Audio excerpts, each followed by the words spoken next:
ሰላም አለይኩም ሀገሬ ዩቱብ ቻናል ተከታታዮች ውዶች ማሮች ሀገሮች ልጆች በያላችሁበት ሰላማችሁ ብዙ ይበል። ዛሬ እንግዲህ የቅምጥሌ ልደት ነው። እንግዲህ ብሩክ አለማየሁ ለቅምጥሉ በጧቱ በስቶሪ ላይ እንግዲህ የፍቅር እንትን የልደቷን እንትን ገልጾላታል። እንግዲህ እሱም የኔ አበባ ፍቅርሽ ጨለማን ቀኖቼን የሚያበራ ብርሃን ነው። ዛሬ አንቺ ለኔ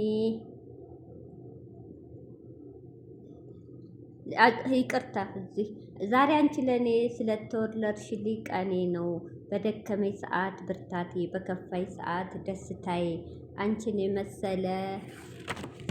የመሰለ ቅመም የሆነች ልጅ የተወለደችው ዛሬ ነው።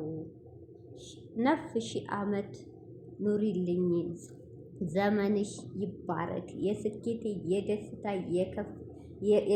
የደስታ የከፍታ ዓመት ይሁንልሽ እና የኔ ቅመም አፈቅርሻለሁ ብሏል። እንግዲህ ይሄ ማን ያለው?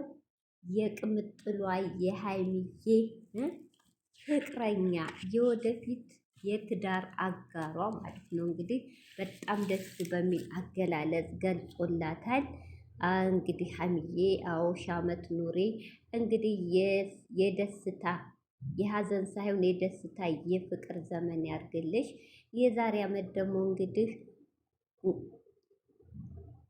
አግብታችሁ የዛሬ ዓመት ከልደትሽ የጋብቻ ወይም የቀለበት ቀን ያርግልሽ። ሁሌ ተደሰቱ፣ ያኑራችሁ፣ አይለያችሁ፣ ምቀኛን አሲድን የያዝላችሁ። እንግዲህ በጣም ደስ የሚል አገላለጽ ነው። እውነት ያላችሁ አክብሮት ያላችሁ ፍቅር አያችሁቶቼ።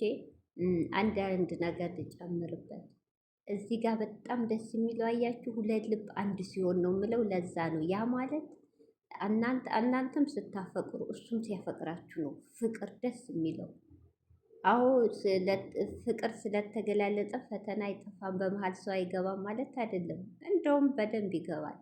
ፈተና የሚበዛውም ሲገላለጹ ነው። እነሱም ብለዋል፣ አሁን ይብሳል ብለዋል። ግን ያም ቢሆን ሁለቱ ተፈላላጊዎች ስለሆኑ ፈተና ቢበዛባቸውም ተለያይቶ አይለያዩም። ገብቶቿል። እና ስለዚህ ደስ የሚለው እንደዚህ አይነት ፍቅር ነው። እውነት አይለያቸው።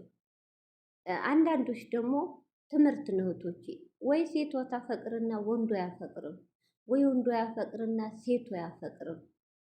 አንዳንዶች ግድ አፍቅረኝ ግድ ላፍቅርሽ አይባልምም፣ አይሆንም እህቶቼ። በቃ አይሆንም። ሁለቱ ልብ አንድ ላይ ሲሆን ነው ፍቅር ትዳርም ፍቅርም የሚደረጀው። እና እንግዲህ ብሩኬ ዛሬ በስቶሩ ላይ ደስ የሚል አገላለጽ ገልጾላታል። እውነት በጣም ደስ ይላል። እኔ እንጃ ቃላት የለኝም። ሀይሚዬ እንግዲህ አመት ጤና ጋር እድሜ ጋር ያድርስሽ።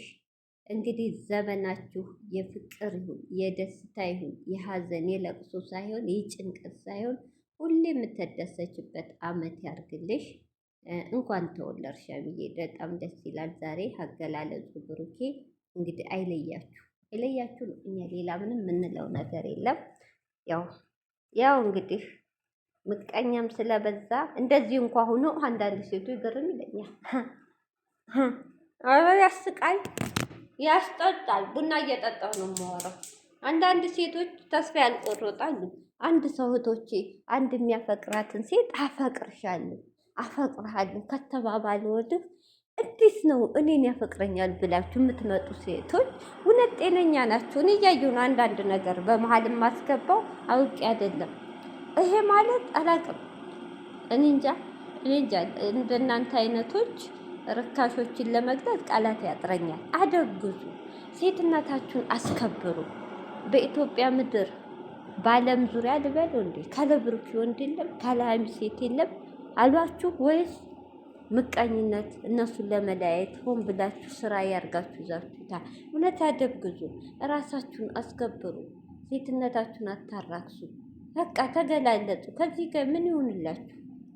ኧረ በጣም ያሳፍራ። ምን አይነት ዘመን ደረስ? እህቶች ይቅርታ አንዳንድ ነገር ስላየሁ ነው። ተፋቷቸው ልጆቹን በቃ ተዋቸው። የእስካሁኑ ብጥብጥ የእስካሁኑ ትርምስ እስካሁን መሀል ገብታችሁ ስታሰቃዩ የኖራችሁ ይበቃችኋል። እስቲ አሁን እንኳ እፎይ ብለው ፍቅራቸው እያጣጣሙ ይኑሩ። በቃ ተዋቸው፣ ተፋቷቸው። እውነት ይደብራል።